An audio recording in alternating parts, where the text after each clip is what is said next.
Më hidhni dhe mbi trupin tim. Mesazh për në Varreza. I nderuar dëgjues,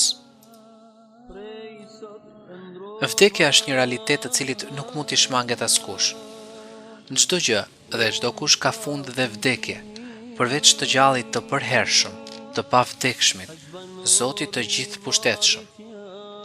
Allahu e ka krijuar jetën dhe vdekjen për të parë se cili është më vepër mirë. Ndaj njeriu ato momente jete që i kalon në këtë botë, duhet t'ia kushtoj adhurimit dhe bindjes së Allahut, si dhe të kujdeset që të jetojë duke kryer vepra të mira dhe të jetë sa më i dobishëm. Për shkak se njerëzit nuk e shmangin tot vdekjen, atëherë pikërisht ata kanë nevojë të varrosen, si shenjë nderimi dhe mirësie për ta. Megjithatë, ne duhet të jemi koshient se njeriu që në momentin që vdes, ai e ndërpret çdo lidhje me këtë botë dhe as pak nuk ka mundësi të ndikojë më në të. Imagjino saqë nuk mund të luaj, të kthejë përgjigje apo të veprojë ndonjë gjest që e bën i gjalli. Profeti Muhammed alayhi salatu wassalam në një thënie të tij thotë: njeriu kur vdes, puna e tij ndërpritet me përjashtim të 3 gjërave: lëmosha e vazhdueshme që ai ka dhënë, dia e dobishme që ka shpërndar, si dhe fëmia i mbar i cili vazhdimisht lutet për të. Nisur nga kjo, themi se i vdekuri ka nevojë që ne të lutemi për të, në mënyrë që Allahu t'ia lehtësojë atij gjendjen aty ku është. Por nuk është as pak e udhës që njerëzit të cilët vizitojnë varret të mendojnë se të vdekurit mund të sillin dobi apo dëm.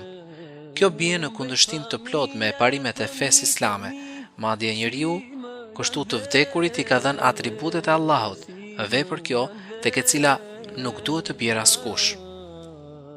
Po ashtu, e bie ndesh me parimet e islamit që të gjallët të shkojnë në varre dhe të luten atyre, apo të ndesin qirin tek ata, apo të presin kurbane, apo të ndërtojnë mbi to tyrbe dhe mekame, duke menduar se ata kështu do t'u bëjnë dobi. Dëmi dhe dobia janë në dorë të Allahut të lartësuar, prandaj dhe i drejtohet njeriut me këto fjalë: përveç Allahut mos ju lut tjetër kujt nga ata që nuk të sjellin as dobi as dëm. Nëse do ta bëje këtë, atëherë ti do të ishe vërtet keqbërës.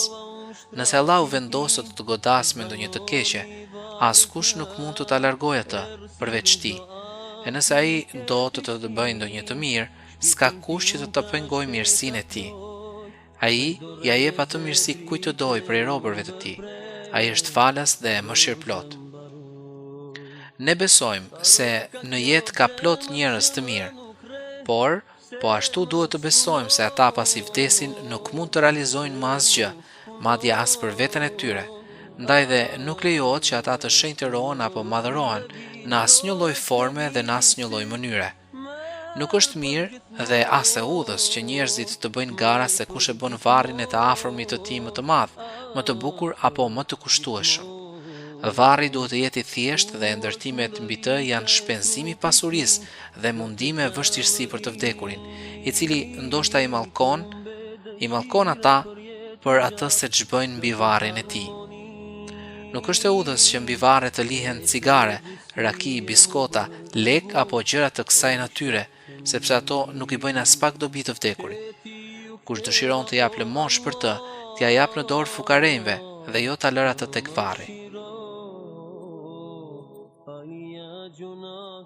Robitan e më shpëto,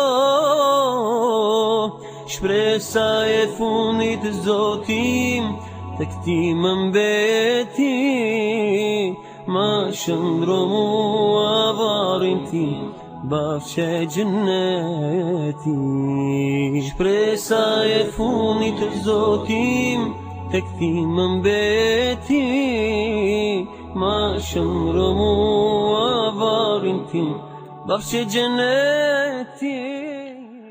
Dëgjuat mesazh për në Varreza, shkruar nga imami i xhamisë së Cerrikut, Bledar Haxhiu.